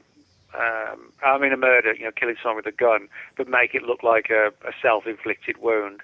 There was nothing that was really sort of definitively weird. It was just more along the lines of, just making sure that sort of every aspect is covered when you're, when you're going to do this. So it wasn't so much. It wasn't like some of these stories you hear about when they had these plans to give Fidel Castro exploding cigars, to kill him. That was one of the plans. But this file isn't like this. This is more sort of down to earth of sort of regular agents getting in and just getting the job done, so to speak. Okay. I wonder how long it'll be before that is all over the internet. Or is it already all over the internet? Oh yeah, the document was declassified about 6 years ago, and you can find it online at a number of websites and download it and read it, and it's interesting. A lot of thought's gone into it. I said it's like 30 pages altogether. We need that kind of help and motivation. Sort of lethal drugs and poisons and how they could be, covertly, inserted like a food supply, that kind of thing, or a drink. Like we need that kind of information. We're already bad enough. Well, I think it's interesting. They complain about the crime rate, and then they put shows like Forensic Files on TV, and they show you, all the things you shouldn't do, like don't leave your DNA, and all this stuff. Anyway. Well, of course, back then, that wouldn't have applied in Forrestal's time, that, finding people's DNA, there was just no way to do it back then. Fingerprints could be taken, but, you're not going to find, back in 49, you're not going to find somebody's DNA on a knife because there was no way to extract the DNA. The technology didn't exist back then. But they could do blood typing, which I think they did at that point. They could take fingerprints, to see what was on a blade or whatever. But, it's like when, for example, they actually find DNA evidence today. The person cuts themselves or that kind of thing. That was impossible 60 years ago. It just didn't exist. Mm-hmm. So let's kind of shift gears here again. So there are people like Stephen Greer and his followers that try to communicate with ETs telepathically. Mm-hmm. Do you know if this method of contact has been tried by anybody else? And if so, what were their results? Well, yeah, I think a lot of people have tried it over the years, and I actually think it works. I think there's a certain aspect of the UFO phenomenon, the intelligence behind the phenomenon, where they actually interact with us on a very sort of personal, one-to-one basis. It's not. That's why I think we've never had the sort of typical thing of, the landing on the White House lawn that everybody talks about. That's never happened, and it may never will happen. But what has happened, people who've had sort of profound UFO experiences feel sometimes that there's still like a psychic connection with the entities themselves, where they could go to bed at night and meditate and ask for something or a sign or something like this, and then suddenly the next day the phone rings and it's a researcher who's been trying to track them down who can help them or something, or they're put in touch with another person in their life. You get that a lot, where, for example, two people who've had UFO experiences, it's like they're almost brought together under very odd and synchronistic circumstances, if somebody's trying to guide them together. There are a lot of stories like that. Where people actually sort of got married or become like boyfriend and girlfriend, not realizing that they both had very similar UFO experiences. And so I think that there is this sort of very deep psychic connection where you can actually put the thought out, and something will pick it up, and you'll get the message that you're looking for, or at least part of it. Well, there are a lot of people that nuts and bolts. I think there is like a major psychic component to the whole UFO issue. But in the community, I've heard of a number of people that talk to Zeta Reticulans and the Galactic Command. From your research and your work, either through like government channels, do you think anyone takes that material seriously? Well, yeah, I do. Okay. I think I don't say it's necessarily we're in touch with something that is literally called like the Galactic Command. That kind of sounds sci-fi like. But I do believe that people who have had abduction experiences, sometimes they feel compelled to go out to certain locations. And this also relates to the contactee movement, where contactees felt compelled to go out to desert locations, not knowing why, as if something had been instilled in their mind to tell them to do it. And they go out, and then sure enough, half an hour later, they see a light in the sky, and it gets closer and closer, and it lands. And then before you know it, they're on board a UFO. If you read, for example, Whitley Strieber's early books like Transformation and Communion, I mean, it's clear that he was talking about entities that were acted in a far more personal fashion than they did in like a detached fashion. He had experiences where they would sort of speak to him in his mind and, appear before him and anticipate thoughts and answer questions.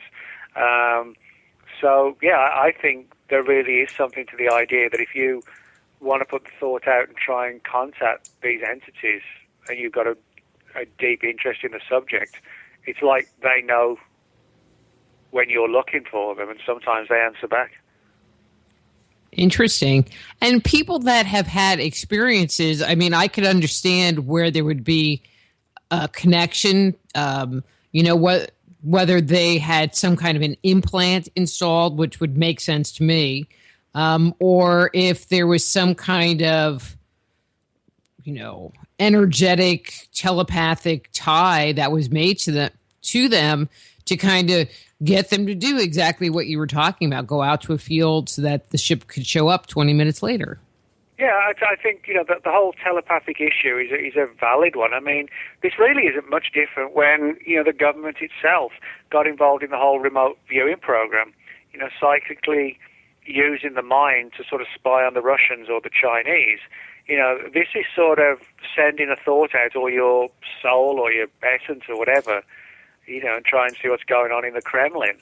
So, in other words, if you can put your soul out there or your mind or a thought, then I don't see it's much different to like a radio, or a receiver picking up a transmission.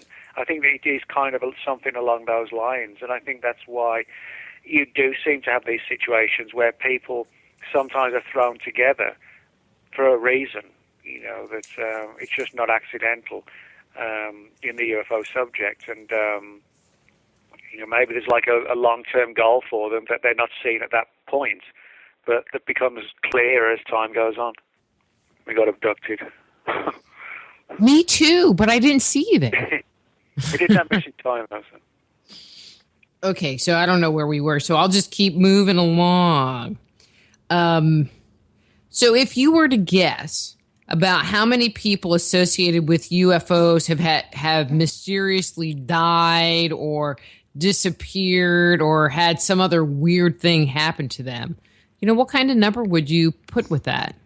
Well, I mean, the ones I've uncovered, I would say somewhere between sort of 40 and 60, which over 60 years is quite a lot, We're talking one a year maybe on average, which might not sound a lot to some people, but, when you're dealing with subjects like this, to wipe out a UFO researcher just for looking into stories of UFOs and flying saucers is a pretty extreme thing to do. But as I said earlier, that clearly most people in ufology don't die under unusual circumstances, and I think the ones who do, what I found the trend seems to be, it's when they've either uncovered something that could possibly blow the whole thing wide open, like Forrestal, or somebody was fearful that somebody had got something. They may not have got it, but there was a fear that they did, and so people were like, well, let's just not take the chance, let's get rid of them.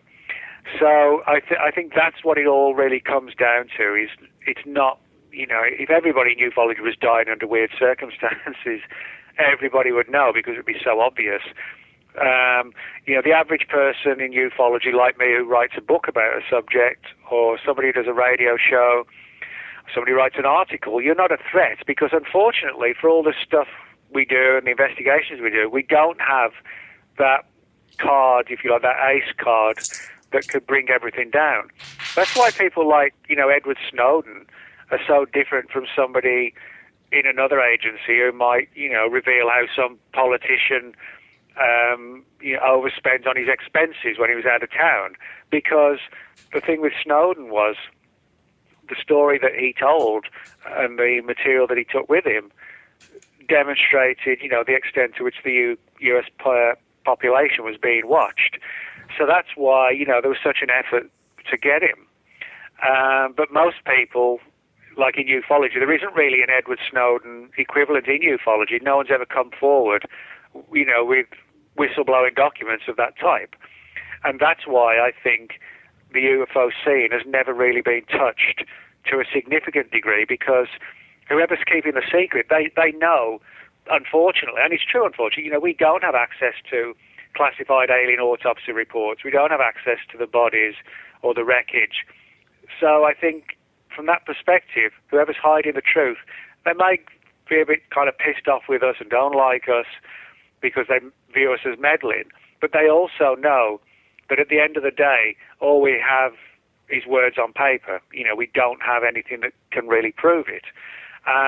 But when there's a fear somebody might have something, or the person is someone who really can change the world, like Forrestal, the U.S. Secretary of Defense. Imagine if he called a press conference, today's U.S. Secretary of Defense, and said, "I've just seen the Roswell bodies." The whole house of cards would collapse. So that's when I think people are taken out, when there really is a chance that they could change everything. Yeah, it just makes me wonder if, a UFO crashed, in the middle of Texas, and, in Arlington, right by your house. If people at this time would run and communicate to the government, or if there's enough people that are awake that would go in there with their cameras, with their whatever, to get documentation before it was hauled away. I actually think in today's world that is what would happen. People would be pulling out their cell phones and, whatever device you've got on you at the time, and uploading it to YouTube and Facebook and everywhere else. And I think it would be very difficult to stop it coming out today. But again, the problem is we're dealing with a phenomenon that, like the official angle, it sort of exists in stealth. It hides itself from us. That's the issue we have. It's not just trying to find out who in the official world is hiding the truth, but there's also the fact that the phenomenon's hardly doing anything to be open with us. I don't mean that from a negative perspective, that it's hostile, but it seems to want to prefer to go direct to the people, but in a very strange fashion, like telepathically, rather than, landing on a massive scale. And so for that reason, I think, when you're looking at the whole complete story, what we're seeing is a picture where the government knows something, they know we know something, but they also know we don't know enough to be a major threat. And they also know that the phenomenon's not giving us enough to blow the whistle as well. So, again, for the most part, we're probably perceived as being tiresome meddlers. But that's all we are, apart from the few who every year get a little bit too close, and then somebody's like, okay, that one's got to go, Or they put a spin on them and make them sound crazy, that, what they're saying is just so absurd, and that they have this history of mental illness, and so that anything they say isn't taken seriously. Yeah, that's an important point to stress. I think the murders are always the absolute last resort. I don't think it's just like, wipe them out, I think if you really can make somebody look stupid or psychotic or fantasy prone, people are just going to walk away. If somebody is found dead under mysterious circumstances, even the mainstream media would probably look into that. So even if they didn't find anything, they probably would probe it. And I think whoever's doing this, that's the last thing they want. So, I think it really is sort of the ultimate option available, and the last option. And so it doesn't make you nervous digging into all of these documents and reporting it, where it seems like the government would just as soon it be forgotten? Not really, because most of the stuff that I do is through the Freedom of Information Act. It's like, go back to Edward Snowden. Edward Snowden left the NSA, took all these documents with them, and handed them over to newspapers like The Guardian, etc. And, the story was published. Well, those journalists themselves, could get into major problems. I've never, despite what some people think, and I know they think this because I've said it, I've never had somebody say to me, like a phone call comes through at midnight and says, meet me on the bottom floor of the nearest parking lot and, I'll be in a black suit and I'm going to hand over a thick manila envelope full of documents. That never happened to me. It never happens. It hasn't? No. Man, Nick. No. That's where I thought you got everything. No. The documents I have are, the only documents I have in my possession are documents that have surfaced through the Freedom of Information Act that the government's letting us see.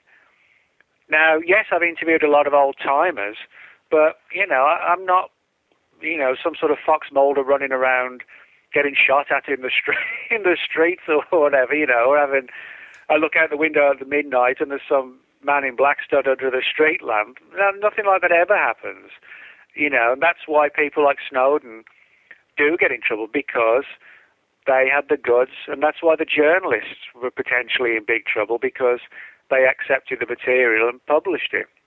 And that's the difference with me. I don't have people coming to me like Snowden. I don't have people leaking documents. I just go to government archives and see what's available legally, not illegally, legally, and what's been declassified legally that we can see. And on top of that, as I said, I do interview old-timers, and some of them, do reveal, I saw alien bodies back in 1955. And even if that's true, the problem is they haven't got anything to prove it. So again, that's why you're not necessarily a direct threat, because we cannot prove it. Even though it's all probably real, it's going on, we don't have the evidence. That's why the whole Snowden thing caused such a furore, because he did have the material and he took it out with him. That's why, the whole thing came down on him. So what happened to the material he had? What's that? What happened to the material he did have? Well, there's stories that there's some of it still to come out, and we don't sort of really know the full story of what happened to it. But the point is, why ufology hasn't been targeted to a massive degree like Snowden is because there never has been within ufology an Edward Snowden. There's never been a man or a woman from an official agency who, works on the Roswell project, if you like, and who has left that project with like 25,000 pages of autopsy reports, kind of like the equivalent to what Snowden did. That's never happened. And that's why, again, we're not a direct threat until or unless that actually does happen. If, say, hypothetically, this shadow group, somebody on the inside said, I don't think, or thought to themselves, I don't think it's right that this secret's kept, and they literally managed to get the original Roswell files out, and they handed them over to, a UFO researcher, hypothetically John Smith of Arkansas or whatever. John Smith then could be in major trouble, as would the person who released the files, in a situation that would identically parallel what happened with Snowden. But as I said, that hasn't happened. And so until it does, we're not the the direct threat that many people in ufology assume we are. Everybody thinks, oh, you're being watched all the time, you're going to be threatened and arrested. Well, no, because that draws more attention to it. And if you've got nothing to prove your case, that's why most people are left alone. So it kind of makes me think of like Bob Lazar, who, said that he saw all of this stuff at Area 51 and came forward, and then all of a sudden he disappeared from their records, and, whatever the truth is about that, no one will really ever know. No, but the important thing about Lazar is that nobody tried to arrest him for what he said. Now, the reason I think why he wasn't arrested, Snowden, the story Snowden told was done through documents, and everybody and his brother in U.S. intelligence has been after him ever since, the most wanted man in the United States, or what most wanted American, probably. But he took documents with him. Now, Lazar blew the whistle, allegedly, on everything to do with alien that was going on at Area 51. But absolutely nothing happened to him. And I think the reason absolutely nothing happened to him was because he didn't do what Snowden did. He didn't take anything with him. Had he taken a bunch of stuff, he would have been in major problems. But he took nothing at all. All he took was his testimony and his memories. Now, what happened was that even within ufology, some people said, well, he's telling the truth. Others said, no, he's not. He's a fantasist or whatever.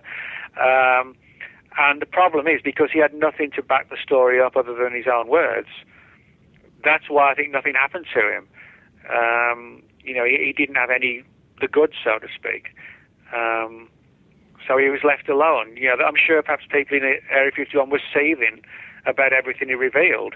But in the cold light of day, when they had probably behind-the-scenes meetings about Lazar and what to do about him, I'm sure they probably said to themselves, well, for everything he said, most people won't believe it. And even the people who do believe it, it's just the UFO people.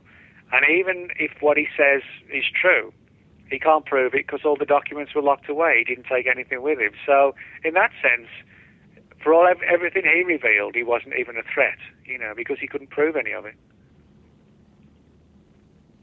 Amazing.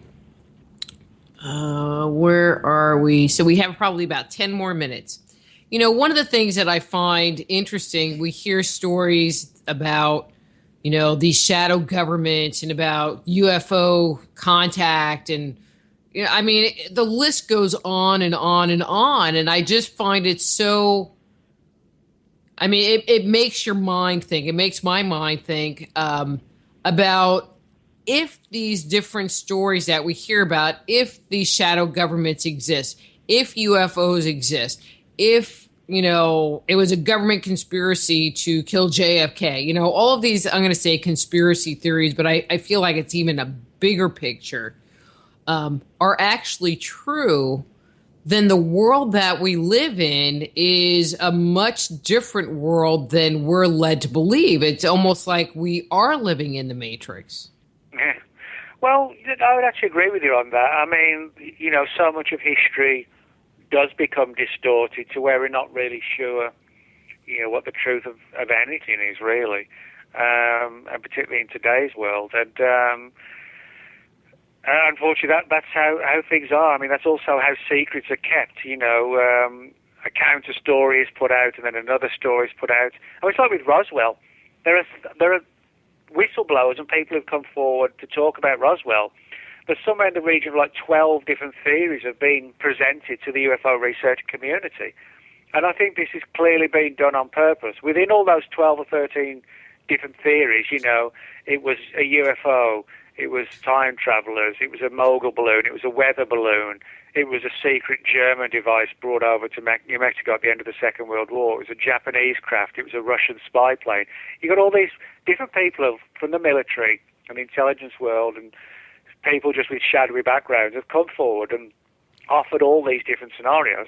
One of them is probably the correct one, but the way you bury the truth, if you can't stop people investigating Roswell, which, it's impossible to do, then what do you do instead? Well, you swamp the research field with a bunch of fake stories with different scenarios, and nobody knows what the truth is then.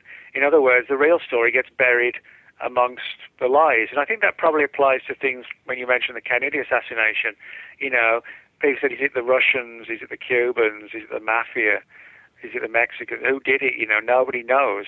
And I think probably some of those stories were created to make it so difficult for people to get to the heart of it. And I think that's why, as you said, the world as we know it isn't as it actually is, because we have been sort of saturated with cover stories. And when it gets like the cover story so old, and people who created the cover stories die off, then you're in a position where it's possible that, that the cover stories created for Roswell years and decades ago, today, maybe nobody left who created those stories, and so even the governments, even major parts of the government may actually not know which Roswell story is the true one, as weird as that sounds.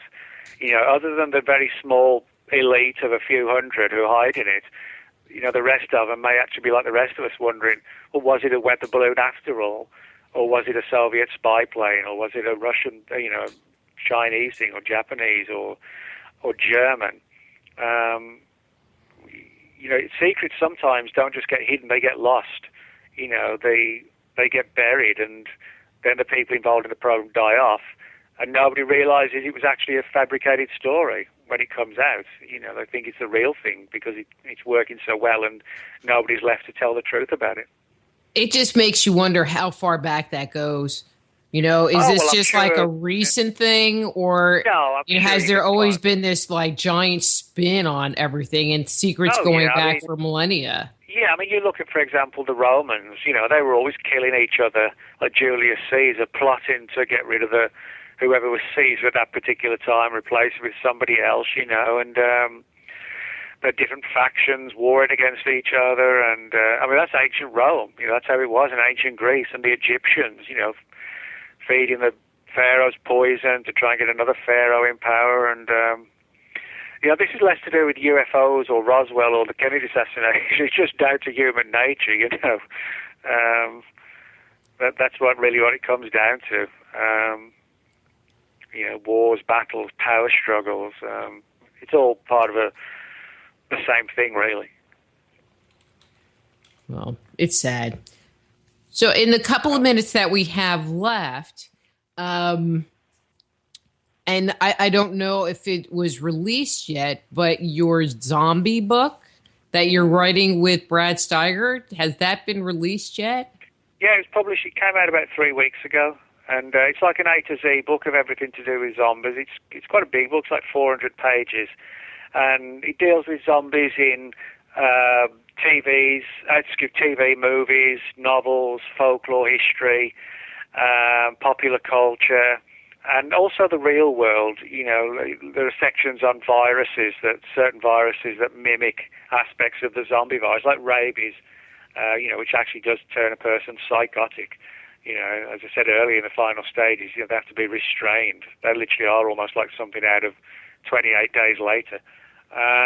So, as I said, it's like an A to Z book. So you've got entries like V for virus, which describes what a virus actually is, or A for apocalypse, or C for the Centers for Disease Control, which would actually be at the forefront of a real zombie outbreak. And interestingly enough, there's several sections in the book on the CDC, because the Center for Disease Control, they actually have an entire page at their website about how to combat a zombie outbreak, and it's actually written in a serious perspective by a high-ranking military officer who talks about how the infected would be rounded up, and attempts would be made to try and uninfect them, and if not, they'd have to be locked away for everybody's good.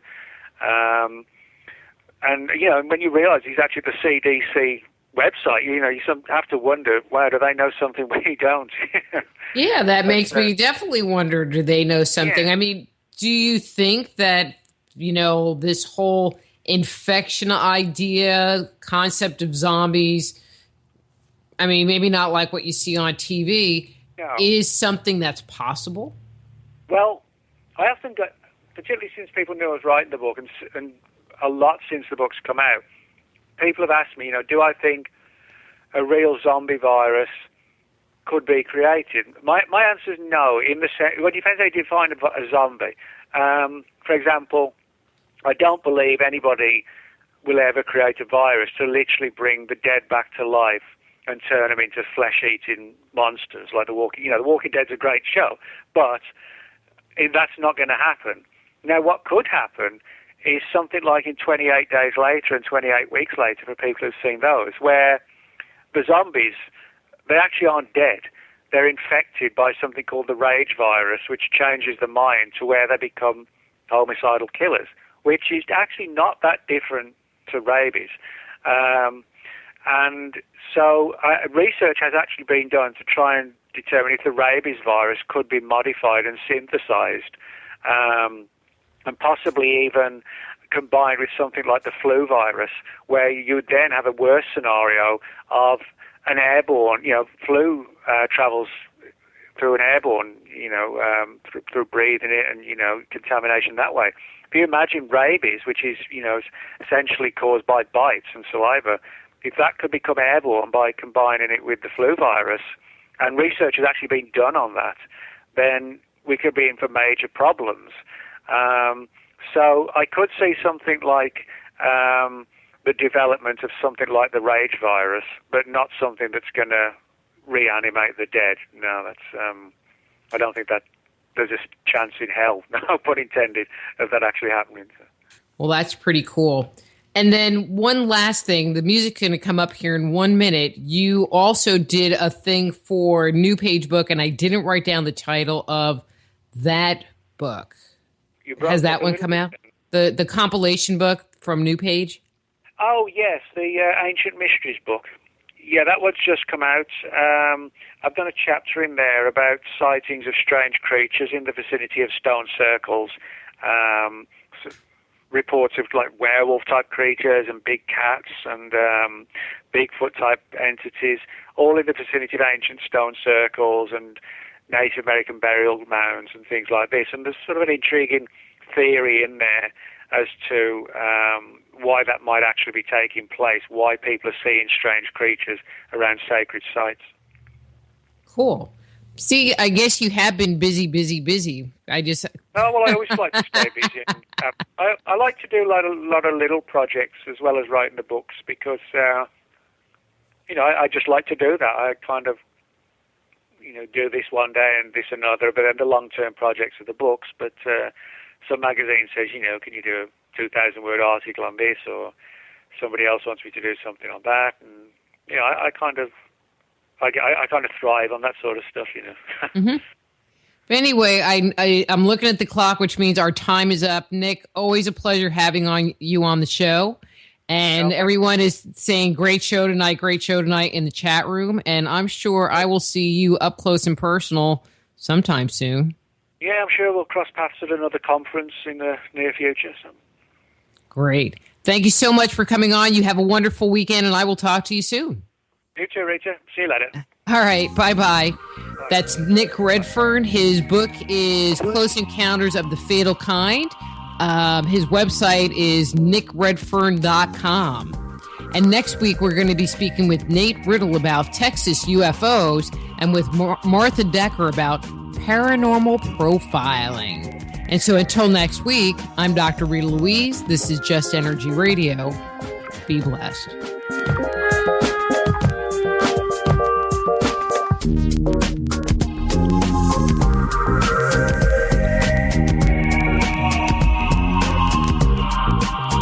Join host Dr. Rita Louise each week at this time for Just Energy Radio. Point your